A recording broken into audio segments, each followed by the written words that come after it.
अस्सलाम वालेकुम and hello everyone, welcome back to Pakistani reaction. Hopefully आप सब ठीक ठाक होंगे। आज किस वीडियो पे हम रिएक्ट करेंगे? आज हम रिएक्ट करने जा रहे हैं unsolved mysteries of Jagannath Puri temple पर। ओह, बहुत ज्यादा इंटरेस्टिंग वीडियो होने जा रही है, तो मेरा ख्याल है चलते हैं वीडियो की तरफ और फिर करते हैं आपके साथ डिस्कशन। चलिए, चैनल पे नए हैं तो प्लीज सब्सक्राइब कर लें और बेल आइकन को प्रेस करना बिल्कुल मत भूलिएगा। हम चलते हैं अपनी वीडियो की तरफ और आप देख रहे हैं एमसी रिएक्शंस।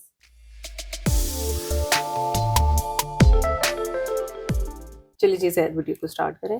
3, 2, 1 and go.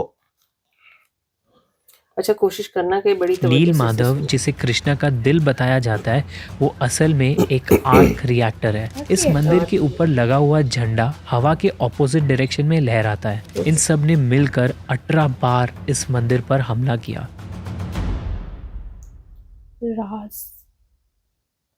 पुराणों के अनुसार एक रात राजा इंद्रद्युम्न के सपने में भगवान विष्णु आए और उनसे कहा कि उन्हें बानका मुहान जाकर नदी किनारे एक नीम की लकड़ी की तलाश करनी पड़ेगी, जिस पर उन्हें एक नील माधव मिलेगा। वो उसे अपने साथ ले आए और उसके लिए एक मंदिर बनवाए। ठीक उसी जगह राजा को एक लकड़ी के तख्ते पर कोई नील सी चीज़ चमकती हुई दिखी। उसे हाथ में उठाने पर राजा को एक बहुत स्ट्रॉन्ग शक्ति महसूस हुई और उन्होंने ये फैसला किया कि वो इसी लकड़ी से मंदिर की मूर्ति बनवाएंगे।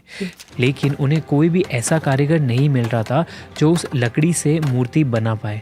जब भी कोई कारीगर कोशिश करता तब उसके औजार टूट जाते और वो मूर्ति बनने में सफल नहीं होती। एक दिन वहाँ भगवान विश्वकर्मा एक मूर्तिकार के रूप में आए और उन्होंने कहा कि वो बनाएंगे भगवान विष्णु की मूर्ति, लेकिन एक शर्त पर कि अगले 21 दिनों तक मंदिर के अंदर कोई नहीं जाएगा और उसे बिना डिस्टर्ब किए काम करने दिया जाएगा। ऐसा माना जाता है कि करीब 14-15 दिनों बाद महारानी ने बेचैन होकर मंदिर का दरवाज़ा खोल दिया।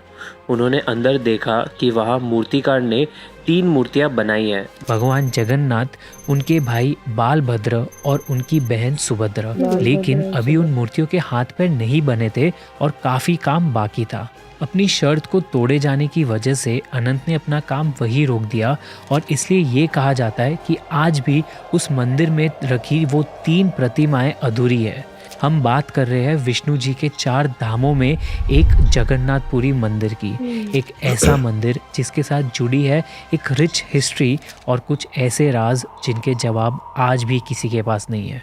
भगवान जगन्नाथ को विष्णु के कई अवतारों की तरह पूजा जाता है, जैसे कि नरसिम्हा, कृष्णा और वामन अवतार। इसलिए लोग भगवान जगन्नाथ को एक बहुत पावरफुल एंटिटी मानते हैं और इसी वजह से जगन्नाथपुरी के इस मंदिर के साथ कई सारी मिस्ट्रीज जुड़ी हुई है।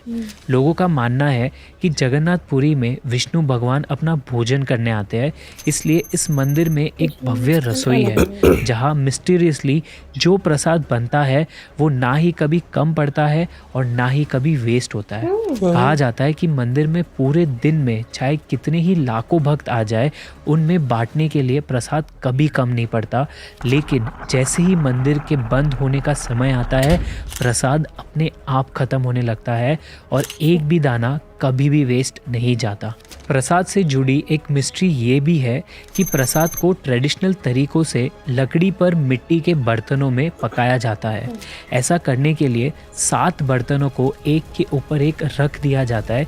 लेकिन सरप्राइजिंग बात यह है कि सबसे ऊपर रखा बर्तन जो आग से सबसे ज़्यादा दूर होता है वो सबसे पहले पक जाता है। आइडियली जो बर्तन नीचे है वो सबसे पहले पकना चाहिए, लेकिन ये एक ऐसी मिस्ट्री है जिसका जवाब कोई नहीं ढूंढ पाया है। इसी के साथ मंदिर से जुड़े कई राज है जिनके बारे में कई लोग डिबेट भी करते हैं, जैसे कि इस मंदिर के ऊपर लगा हुआ झंडा हवा के ऑपोजिट डायरेक्शन में लहराता है और मंदिर के ऊपर कभी भी कोई भी पक्षी नहीं उड़ता, जिस वजह से एयरप्लेन्स को भी वहाँ उड़ने से मनाही है। इन मिस्ट्रीज़ की कई लोगों ने अलग अलग साइंटिफिक एक्सप्लेनेशंस देने की कोशिश की है, लेकिन आज तक कोई ठोस जवाब नहीं मिल पाया। इन सब के अलावा जगन्नाथ मंदिर का एक सबसे बड़ा राज है जिसके लिए कोई अपनी अलग अलग थियोरीज रखता है। ये राज है उस प्रथा का जो हर 12 सालों में जगन्नाथ मंदिर में निभाई जाती है। हर 12 साल में मंदिर की लकड़ी से बनी प्रतिमाओं की जगह नई प्रतिमाओं को स्थापित किया जाता है, लेकिन उन पुरानी प्रतिमाओं में कुछ ऐसा होता है जिसे निकाल कर नई प्रतिमा में रखा जाता है। इसे ब्रह्म पदार्थ कहते हैं और ये रिचुअल इतना सेक्रेड होता है जिसे बरकरार रखने के लिए कई ठोस कदम उठाए जाते हैं। हर 12 साल में रिचुअल परफॉर्म होने वाले दिन पूरे शहर की बिजली काट दी जाती है। हर जगह अंधेरा किया जाता है। मंदिर को सीआरपीएफ की टीम अपने कमांड में लेती है और किसी का भी मंदिर में आना जाना मना कर दिया जाता है। कोई भी अंदर नहीं जा सकता सिवाय एक व्यक्ति, मंदिर के मुखिया पुजारी जी, जो इस रिचुअल को परफॉर्म करते हैं।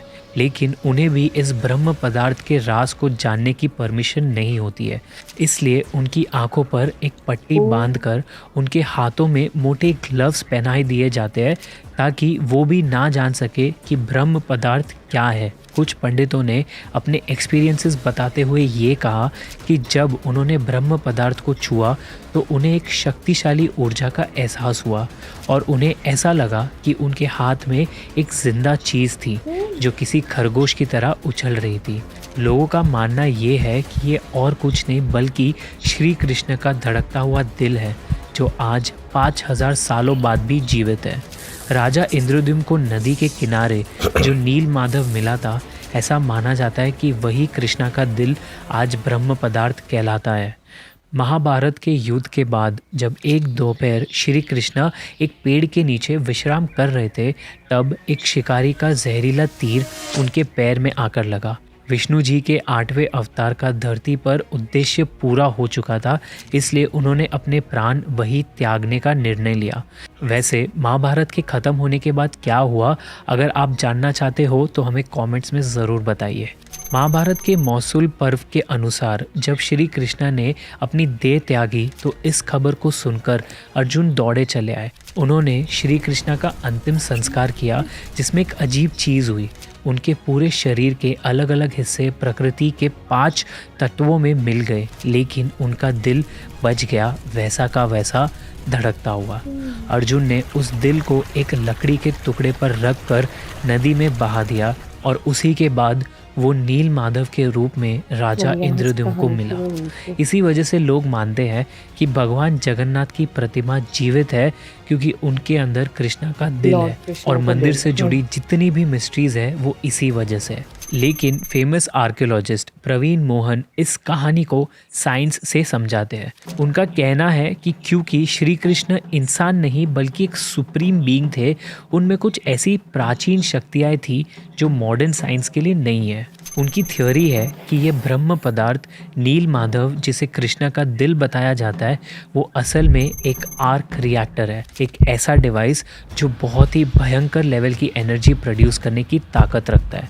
और इसी थ्योरी से वो जगन्नाथ की मिस्ट्रीज का एक्सप्लेनेशन देते हैं। जैसे कि यही रीजंस है जगन्नाथ की प्रतिमाओं को लकड़ी से बनाया जाता है, क्योंकि लकड़ी इलेक्ट्रिसिटी कंडक्ट नहीं कर सकती। उन्होंने ये बताया कि एक इंसान ने इस डिवाइस को देखा और उसके अकॉर्डिंग उस डिवाइस से एक मेटेलिक लिक्विड जैसा कुछ लीक हो रहा था और इसी वजह से प्रतिमाओं की लकड़ी खराब होती है और उन्हें बदलना पड़ता है। इसके अलावा जब इस दिल को बाहर निकाला जाता है तब वो एक्टिवेट ना हो जाए, यही प्रिवेंट करने के लिए पूरी शहर की बिजली बंद कर दी जाती है।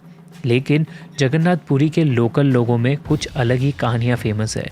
उनका मानना है कि कोई भी ब्रह्म पदार्थ को देखता या छूता है तो उसकी तुरंत मौत हो जाती है। लोग ऐसा भी मानते हैं कि मंदिर के ऊपर का झंडा हर शाम बदला जाना चाहिए, क्योंकि अगर एक भी दिन ऐसा नहीं किया गया तो मंदिर अगले 18 सालों के लिए बंद हो जाएगा। इतनी मिस्ट्रीज के साथ साथ जगन्नाथ मंदिर का इतिहास काफ़ी कठिनाइयों से भरा हुआ है। आज जगन्नाथ मंदिर के बाहर एक पत्थर के बोर्ड पर 5 भाषाओं में लिखा है कि सिर्फ सनातनी और हिंदू ही मंदिर में प्रवेश कर सकते हैं। ये रूल बहुत सख्ती से फॉलो किया जाता है, चाहे वो इंसान कितना ही पावरफुल क्यों ना हो। इंदिरा गांधी, रविंद्रनाथ टैगोर, डॉक्टर BR अम्बेडकर और महात्मा गांधी को भी इस मंदिर में कदम नहीं रखने दिए गए, क्योंकि ये जिनके साथ मंदिर आए वो हिंदू नहीं थे। इस सब के पीछे का रीज़न है जगन्नाथ मंदिर की हिस्ट्री, जो कि बहुत लंबी और बहुत ही कठिन रही है। ये मंदिर लगातार हमलों का शिकार होता रहा है। फिरोज शाह तुगलक, इस्माइल गाजी, मुकर्रम खान औरंगज़ेब जैसे मुग़ल इन्वेडर्स, ब्रिटिशर्स और दूसरे ईविल किंग्स, इन सब ने मिलकर 18 बार इस मंदिर पर हमला किया, इसे तोड़ा, लूटा, भगवान की प्रतिमाओं को नुकसान पहुंचाया, जिस वजह से कई बार उन्हें दूसरे मंदिरों में ले जाकर छुपा दिया जाता था या सालों तक कई ज़मीन में गाड़ दिया जाता था। कहा जाता है कि जब ओडिशा पर एक शैतानी राजा रक्तबाहु ने हमला किया और अपना राज जमाया, तब वो जगन्नाथपुरी मंदिर को तबाह कर देना चाहता था। इसी वजह से लॉर्ड जगन्नाथ की प्रतिमाओं को सोनेपुर की एक गुफा में जाकर दफना दिया गया था। 140 सालों तक इन प्रतिमाओं को अपने मंदिर, अपने घर से दूर जमीन में रहना पड़ा। भगवान जगन्नाथ की पावर्स और इस मंदिर से जुड़ी मिस्ट्रीज हमारे भारत के इतिहास का एक छोटा हिस्सा है। भारत में ऐसी कई जगहें हैं जिनसे कई मिस्ट्रीज जुड़ी है। अगर आप उन मिस्ट्रीज के बारे में जानना चाहते हैं तो यहाँ क्लिक कीजिए। अगर ये वीडियो आपको पसंद आया हो तो इसे लाइक और शेयर ज़रूर कीजिए और हमें कमेंट्स में बताइए कि आप और किस टॉपिक के बारे में जानना चाहते हैं। ऐसी ही अनसुनी, अनकही और अनदेखी कहानियों के लिए राज को सब्सक्राइब करें। See you in the next one. बहुत इंफॉर्मेटिव वीडियो थी। अच्छा, इस वीडियो में हमने मिस्ट्रीज ऑफ जगन्नाथपुरी के बारे में जाना और यकीन करें कि अक्ल जो है ना वो हैरान होती है ये बातें सुन के कि किस तरह से उन्होंने चीजें बताई और एक से बढ़ के एक चीज आती जा रही थी और सवालात उठते जा रहे थे। और मुझे ऐसा लग रहा था कि अभी ये जो क्वेश्चंस बता रहे हैं, क्योंकि जाहिर है हमारे दिल में भी वही सवाल आ रहे होंगे इस वीडियो को देखते, मुझे ऐसा लग रहा था कि वीडियो के एंड में वो उन चीजों को बताएंगे, एक्सप्लेन करेंगे, लेकिन मिस्ट्रीज आर देयर, वहीं की वहीं है, कोई सोल्यूशन नहीं है। और हैरानगी है कि ये चीजें किस तरह से हो रही हैं कि साइंस के पास डिफिनिटिव नहीं है। बिल्कुल ऐसा ही है, क्योंकि देखो ना, जब उन्होंने उन मिस्ट्रीज का जिक्र किया, सबसे पहले तो झंडे को ले लें कि हवा जिस रुख पर चलती है उसके मुखालिफ सिमत में झंडा उड़ता है।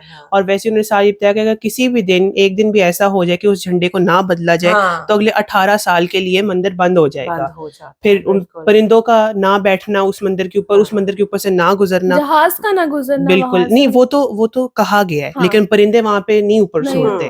उसके बाद उन्होंने ये भी तो बताया ना कि किचन के अंदर खाना जो बनाते हैं, वो जो भोजन बनता है और वो साथ के ऊपर एक दूसरे के ऊपर 7 पतीले और सबसे ऊपर वाला जो पतीला होता है वो सबसे पहले पकता है। और उन्होंने साथ बताया कि लोग कितने ज्यादा क्यों ना आ जाए मंदिर में, खाना कभी कम नहीं पड़ता है। और जैसे ही मंदिर के बंद होने का टाइम आता है, खाना खुद ब खुद खत्म हो मतलब कि अनाज का एक भी दाना उन्होंने बताया कि जाया नहीं होता। फिर इसके बाद उन्होंने ये भी बोल दिया कि यहाँ पे इस मंदिर में 5 लैंग्वेजेस में जगह जगह लिख के लगाया हुआ है सराउंडिंग्स के अंदर कि भाई कोई भी नॉन हिंदू यहाँ पे विजिट नहीं कर सकता। और फिर वो प्रोसीजर कितना चेंज और डिफिकल्ट था कि उन्होंने बताया कि जब भी मूर्तियों को चेंज किया जाता है, मतलब वो जो भी क्या कहेंगे, उन्होंने तो उसको आर्क रिएक्टर बोला, दिल कहा उन्होंने कि भाई वो जब एक मूर्ति से दूसरी मूर्ति में शिफ्ट किया जाता है तो उस टाइम पे सिक्योरिटी कितनी टाइट, बहुत टाइट सिक्योरिटी पे पूरे शहर की लाइट बंद कर दी जाती, इलेक्ट्रिसिटी नहीं होती है। पंडित होते हैं जो उसको चेंज करते हैं, उनकी आईज के ऊपर कपड़ा बांधा होता है और मोटे वाले ग्लव्स हाथ में पहनाए होते हैं। बिल्कुल ऐसे ही। और फिर उन्होंने वो एक पंडित जी का बताया भी कि उनका इंटरव्यू लिया था, तो उन्होंने बताया कि जब उसको शिफ्ट किया जाता है तो ऐसा फील होता है कि जैसे हाथ के ऊपर ना कोई खरगोश, तो उन्होंने कहा था कि कोई चीज जैसा जंप कर रही है आपके हाथ के ऊपर, वो कहते हैं बड़ी स्ट्रॉन्ग पावर महसूस हो रही होती है। ये भी बता रहे थे कि अगर कोई उस टाइम पे उसको देख ले तो वो फौरन जो है उसकी डेथ हो जाती है। तो यार मिस्ट्रीज ही मिस्ट्रीज हैं, मतलब ऐसी चीजें जिनका आंसर साइंस के पास भी नहीं है। तो वाकई हम लोग बहुत हैरान हुए ये वीडियो देख के। बाकी आप कुछ हमें जगन्नाथपुरी के बारे में बताना चाहते हैं, कोई और ऐसी चीज जिसका इस वीडियो में नहीं बताया गया, तो हमें जरूर बताइएगा। अभी फिलहाल बताइएगा आपको ये रिएक्शन कैसा लगा। अच्छा लगा तो वीडियो को लाइक कीजिएगा और चैनल को सब्सक्राइब करना बिल्कुल। आपसे अगली वीडियो में अपना बहुत ख्याल रखिए।